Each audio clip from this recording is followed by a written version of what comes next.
In 1974, Sports Illustrated on their article on the front page, it read, Oklahoma Sooners, the greatest team you'll never see. Why is that? Stay tuned. I have all of that delicious information for you about the 1974 Sooners. But first, thank you for tuning in to Sooner Legends podcast. I'm your host, the legend Mike Wilkerson. And if you like this video, like it. And if you haven't yet subscribed, please, I invite you to subscribe to my channel because I have all kinds of Sooner fun facts, history, and stuff like that on past and present coaches. And also share the video if you don't mind. Why? Because sharing is caring. Let, let's get it out there. Get it out there in the interweb world. So, like I said, Sports Illustrated in 1974 on their cover, it read, the Oklahoma Sooners, the best team you'll never see. Not the greatest, the best. Why? Well, let's back up to 1972, shall we? We got a detour in the road. There's some construction, so we got to go around the detour to get to the main road. So, in 1972, Chuck Fairbanks takes at the end of that season takes a job for the New England Patriots, where he was named the head coach, and Barry Switzer took over as head coach for the Oklahoma Sooners. Meanwhile, uh, we got put on probation over some forged, I'll say altered transcripts over some players coming out of high school into that recruiting class, and the NCAA caught wind of it. So they put us on probation for 3 years. Not only on probation, but they blacked us out. You couldn't see us on television, nor could we go to a bowl game that year, or in them 3 years that we were on probation. So what happened during that 1974 season, are you asking? Boy, that guys, I got to go to them games because for the simple fact, tickets were cheap.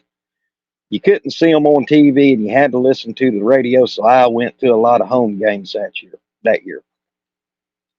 So that team of '74 featured Steve Davis as quarterback.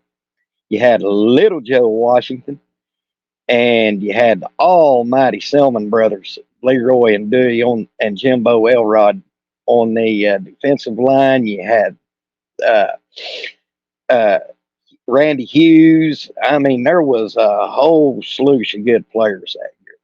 Well, what happened during 1974?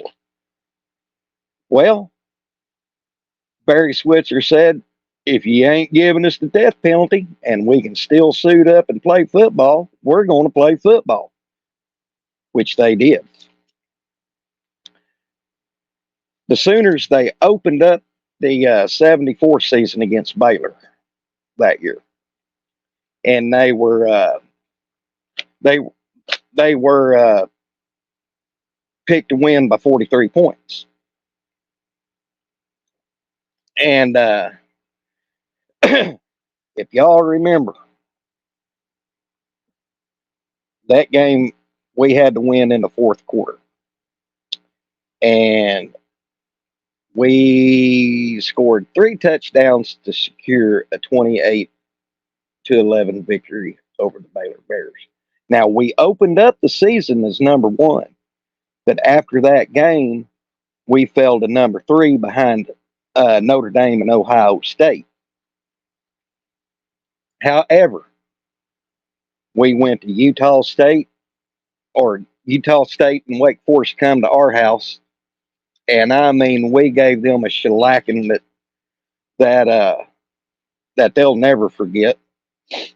And we blew them out in back-to-back weeks by a combined score, folks, of 135-3. 8 Sooners against Utah State scored touchdowns, while 9 players found the end zone against Wake Forest. Now we go to Texas, and there again, anytime OU and Texas plays in that Red River Shootout, it's gonna be a battle. You forget about stats, you just throw all that out the window. So we go into the third quarter or fourth quarter. I'm sorry. Texas was up on us, 13-7. When, and I'll remember, me and Daddy was listening to this on the radio. OU calls a reverse to split in Billy Brooks, and he scampered 40 yards down the sideline for a touchdown. However, our field goal kicker at that time, I've got his name here, John Carroll, missed a field goal, and that left the score tied at 13-13. Let's see. My notes is kind of. However, if y'all remember, like I said, that's when OU had that salty defense with the Selmans, Jimbo Elrod, Rod Shope, Randy Hughes, all them greats. They rose to the challenge. I mean, they stood up in a big way. Rod Shope forced a fumble, and this was in the fourth quarter.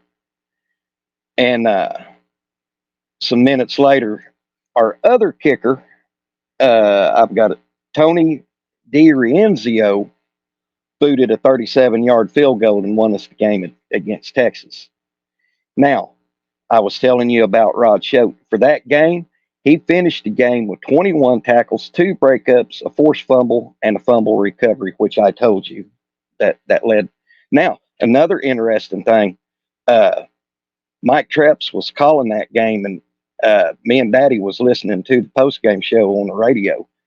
And Oklahoma offensive tackle Mike Vaughn was so exhausted he passed out from that game.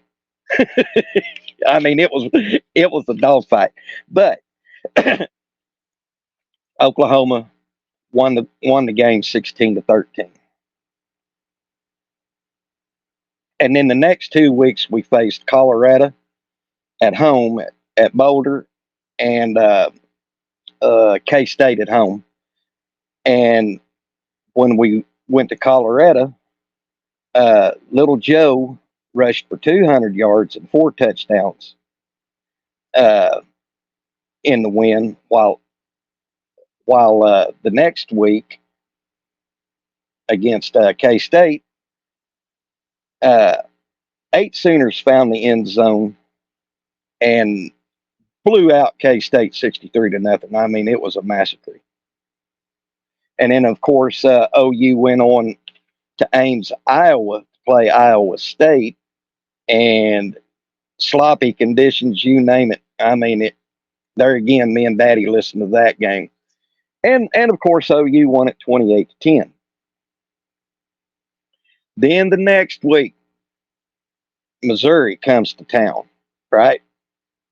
Now, previous to the OU game, Missouri had beaten Nebraska.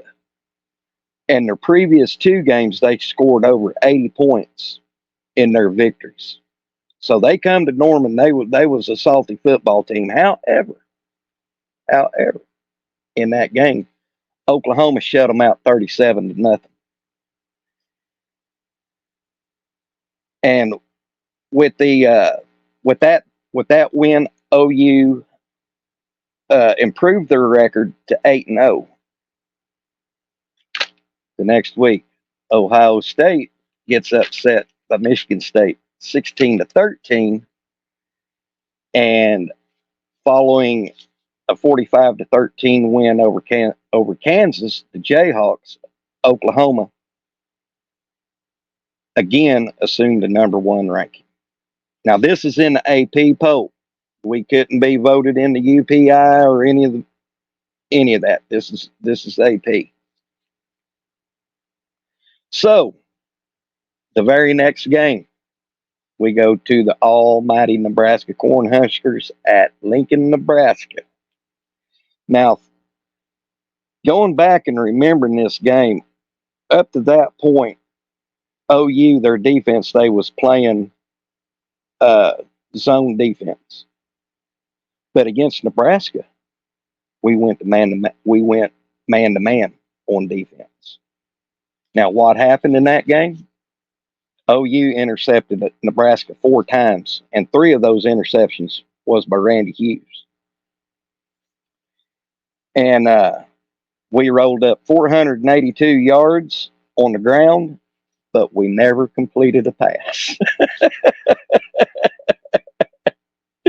And of course, we beat Nebraska 28-14, and we claimed the Big 8 title that year. Now, in the final game against Oklahoma State, there again, going into the latter stages of the third quarter, we were down 13-10, I think it was. Yeah, yeah.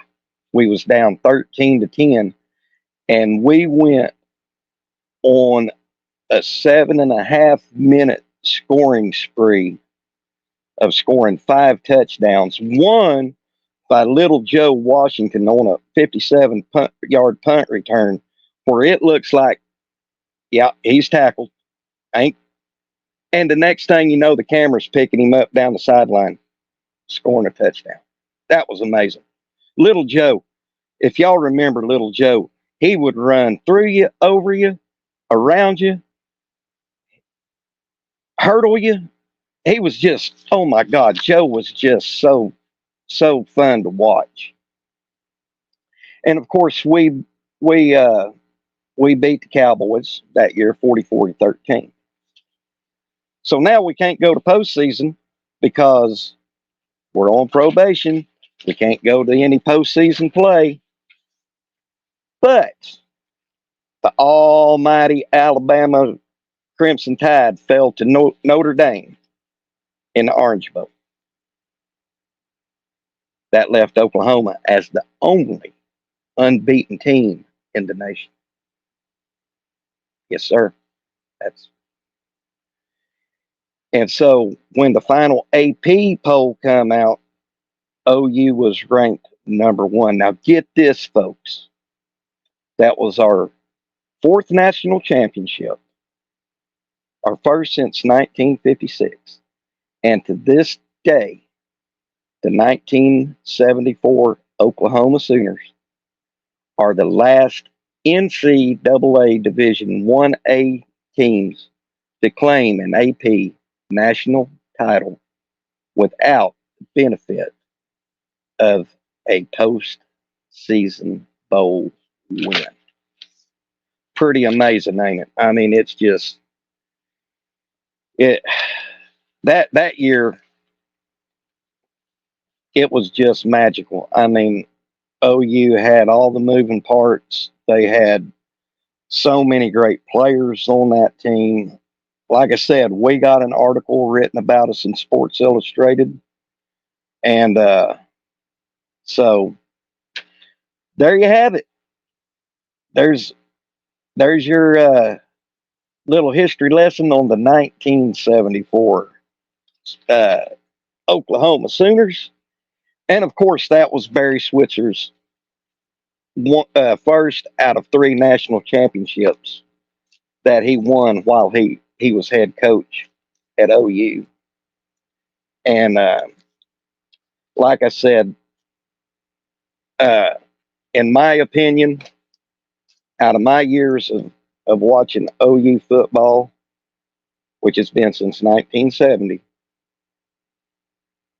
the 74 team is out of, even as I always say, one of my favorites is the 85 Sooners.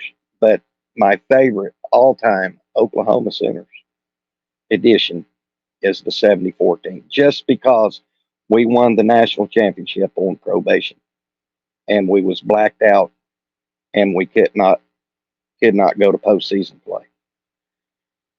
So I have one more announcement. I am pleased to announce that I have partnered with Devil Dogs Brew and Beans, a veteran-owned coffee brand that takes pride in brewing coffee blends that embody the spirit of the fearless and dedicated Marine Corps, where every sip is a celebration of strength, camaraderie, and exceptional taste. Get 10% off your first order of Devil Dogs by using promo code Sooner Legend at checkout, and you will also receive free shipping in the continental United States. So there you have it, folks. Thank you for tuning in. Thank you for liking and subscribing to my videos. Hop down in the comments. Tell the old legend what your favorite OU team is. I love to mix and mingle in the chats. So until then, this is the Sooner Legend. We'll see you on the backside.